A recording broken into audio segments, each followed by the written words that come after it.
Hello students, we're just gonna continue learning about density and buoyancy. So I just have a quick video to show you guys here, and let's get into it. Kids want to know. Have you ever taken a bath or played in a swimming pool, lake, or ocean? Maybe you've noticed that there are some things that make really good bath or pool toys, and other things, well, not so much. The term buoyancy refers to how well something floats or sinks. If something is able to float, we would say that it's buoyant. So, what makes something float or sink? Generally, we can determine if something can float by feeling its weight. Usually, if something is light, it floats or is positively buoyant. If it's heavy, then it sinks or is negatively buoyant. This is an easy enough explanation for us to accept, right? But the idea becomes shaky when we consider why something really, really heavy, like a cruise ship, is able to float. To understand this, we need to understand the concept of density.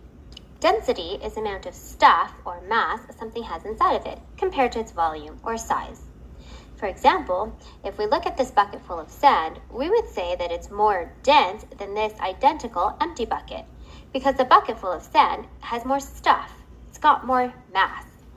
Another example is this bowling ball.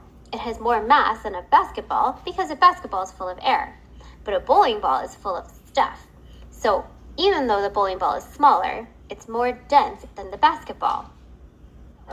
Back to our cruise ship problem. Even though a cruise ship is very heavy, it's also very, very large. Most of the ship is also hollow, so it's not as dense as you might think. Because of this, just like the basketball, the ship is actually lighter than the water it's displaced, causing it to float. Did you know? Submarines dive by allowing water to fill part of the submarines, called ballasts.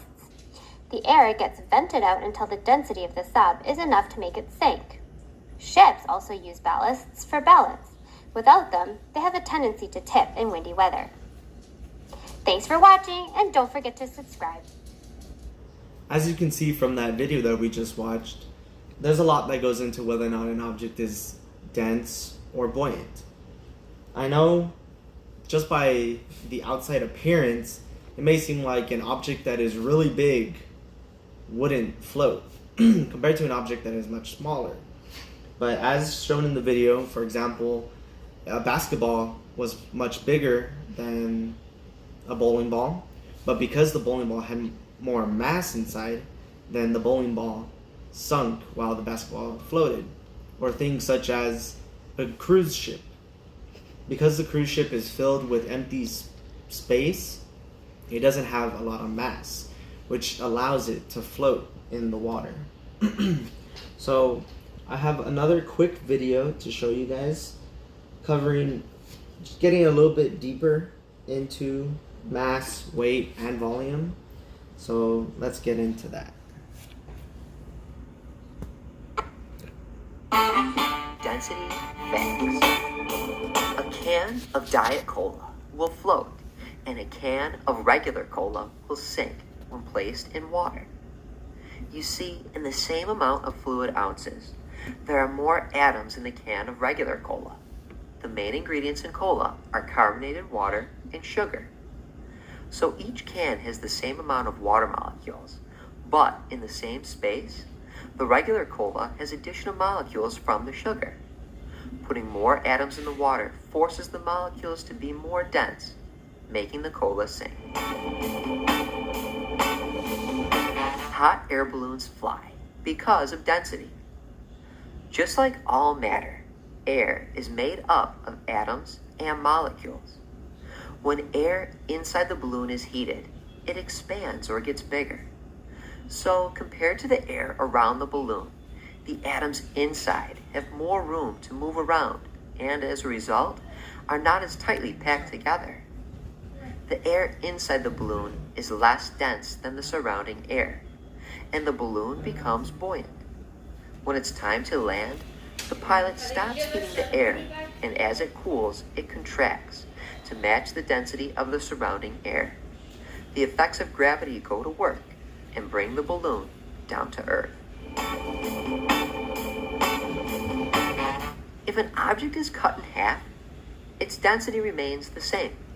Take a look at a gold coin, made of neatly arranged gold atoms.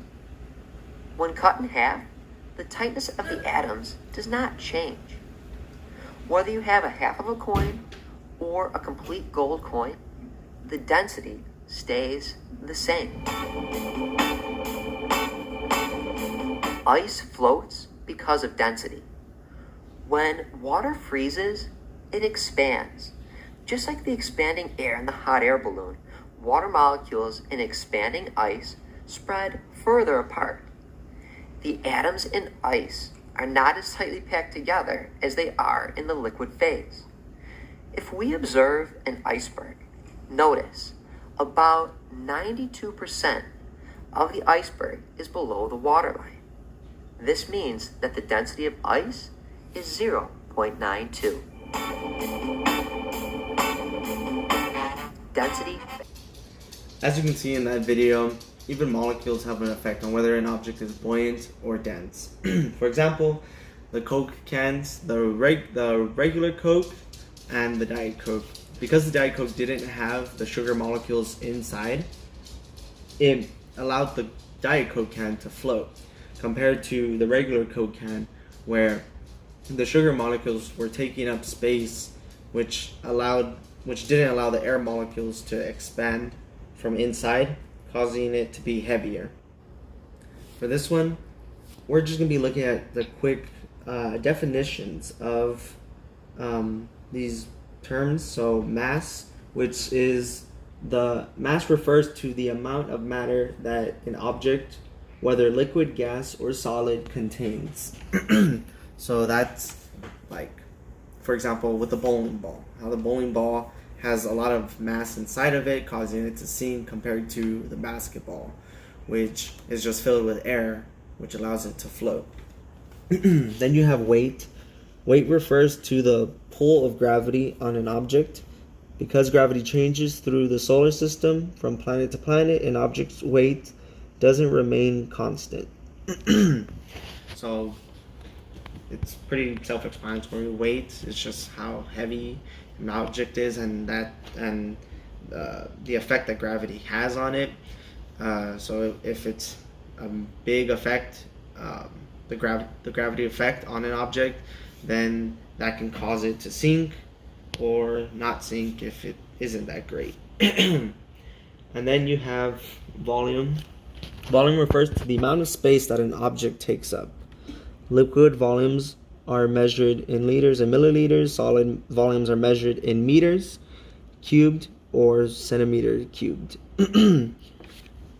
So with that, like it says, it's the amount of space that an object takes up, and depending on whether or not it's a lot or a little bit, that can be a factor in whether or not the object will end up floating or sinking. But that's not always the case, like as in size. When the cruise boats, they're very big and they take up a whole lot of space, but because of the mass, the lack of mass inside of it, that's the reason why they can float, compared to something like a bowling ball, which is much smaller than a cruise boat. But because it's filled with a lot of mass, that doesn't allow it to float on the water. After discussing all these different aspects of density, buoyancy, whether or not something will sink or float, the mass, volume, or weight that it has, I want to ask you a couple questions, Maritza, to see if we've gotten a better understanding of the concept. So let's say this marble right here. Okay. Do you think it will sink or float? I think that it will sink because if it's like made out of metal, I think it'll like fall in the water. And then if it's made out of glass, I think it's gonna sink. Okay. Too. Then, so either way, if it's glass or metal, it'll sink. okay. let's see if your prediction is correct. The marble is small, but will not float. It is made of a heavy material. Try another object. Okay, you're correct. Nice. Let's say this basketball here. It's bigger than the marble, and I mean, I'm sure you've used the basketball before. Yes. It is somewhat heavy. Do you think that will sink or float? I think it's going to float because there's air inside the basketball. It's hollow, so there's only like a very few like atoms running around within the basketball, so it's going to float. Okay, let's see. The basketball is filled with air. It floats in water. Try another object. Nice one. So for the last one, what about this pumpkin right here? Pumpkins are heavy. And I mean, we all know they have, you know, the inner part of the pumpkin. So it does have stuff inside, and it is quite large. Do you think that will sink or float? I think because it's big and fat, and I've carried one before, and they are pretty heavy, I think that it will sink because, if I remember correctly, I mean, I think they are like filled with like pumpkin stuff inside. So I think it's going to sink. Okay, let's see if that works. The pumpkin seems heavy, but it floats. It is filled with air. Try another object. So, as you can see, not always is the outward appearance will determine whether or not it will sink or float. although it may seem like it has a lot of mass and volume that is inside, because it says there that it's filled with air, because of those air molecules, that allows it to stay afloat rather than sinking. That is a good understanding of the concept of density and buoyancy. Just take into consideration, like we've stated here, the mass of an object, the volume, the weight of it, and don't always think of the outward appearance as to determine whether or not the object will sink or float, because there are many other factors that go into whether or not it's floating or it'll sink. Thank you very much for listening to my video covering Elaborate and the topic of density and buoyancy. I hope you enjoyed.